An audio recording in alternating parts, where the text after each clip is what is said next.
Lihat wanita ini. Tingginya 1,6 meter tapi beratnya hanya 50 kilo. Sama sekali tidak ada lemak di tubuhnya. Tulang rusuknya sangat kelihatan. Tubuhnya juga terdapat bulu tebal, yang berguna melindungi diri sendiri. Meskipun dia kurus sampai susah mendorong koper, tiap hari tetap melakukan sit up.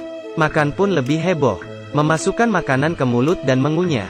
Kemudian memuntahkan kembali. Itu sudah termasuk makan baginya. Namanya Ellen.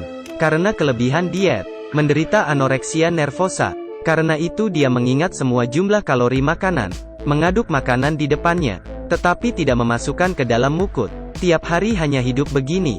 Keluarganya sangat tidak mengerti, dan juga sedih. Terus mencari dokter dan obat untuknya. Kali ini, ibu tirinya membawanya untuk berobat lagi. Pakar itu membuka pakaian Ellen, melihat tulang punggungnya. Semua memar diakibatkan melakukan sit-up, karena terlalu kurus, sehingga badannya muncul banyak bulu, dan dokter menemukan bahwa organ tubuhnya, secara keseluruhan sudah menurun. Dia memperingatkan Ellen, jika terus begini hidupnya tidak akan lama, dan yang paling menakutkan adalah, Ellen merasa dirinya masih baik. Akhirnya, ibu tiri harus memaksanya ke panti jompo, mendapatkan perawatan profesional. Karena pasien yang tinggal di sini, tidak diperbolehkan menggunakan produk elektronik. Kehidupan sehari-hari didasarkan pada sistem poin. Makan, tambah berat badan maka akan mendapatkan poin.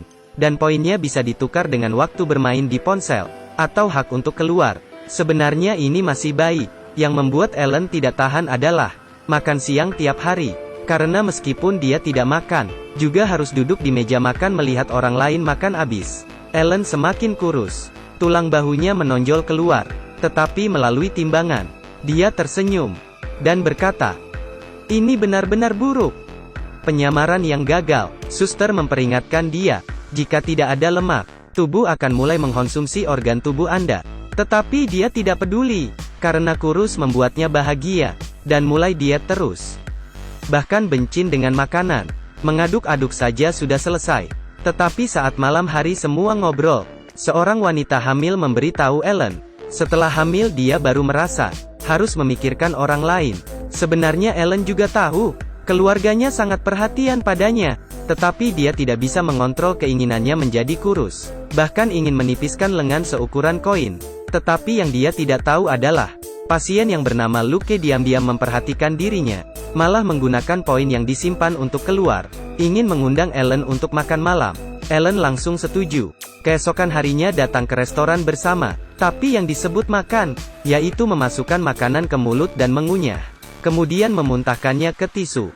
Meskipun demikian, tetapi Ellen sangat senang dengan pasien di panti jompo, lebih akur dan harmonis. Bersama-sama mereka mengadakan perayaan bayi untuk ibu hamil yang melewati masa berbahaya dengan selamat.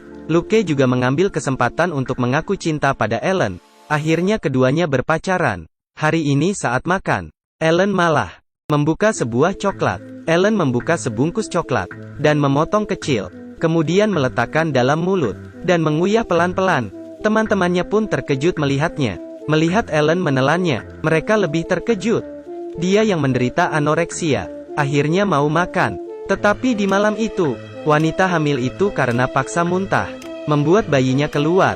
Ellen tidak dapat percaya, pasien yang terlihat positif, ternyata diam-diam menyembunyikan obat ejakulasi, dan diam-diam paksa muntah simpan di bawah tempat tidur, dan yang dibahas tiap hari adalah makanan yang mudah dimuntahkan.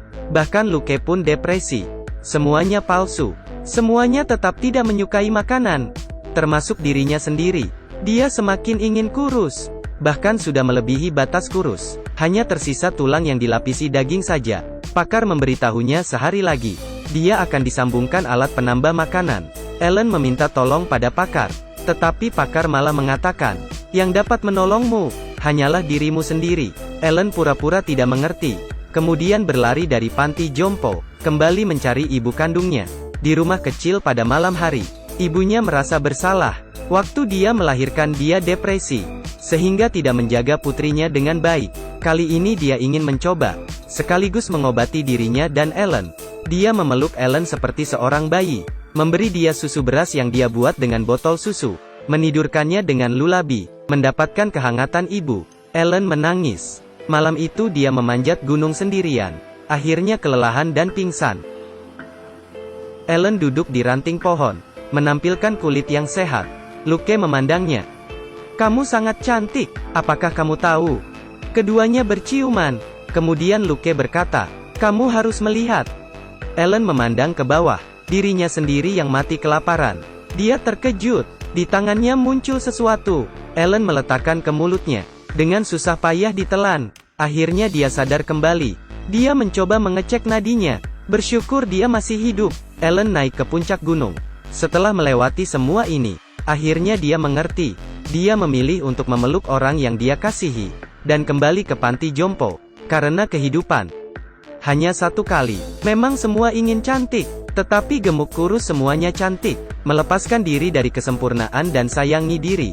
Hanya diri sendiri, yang mampu menyelamatkan diri sendiri.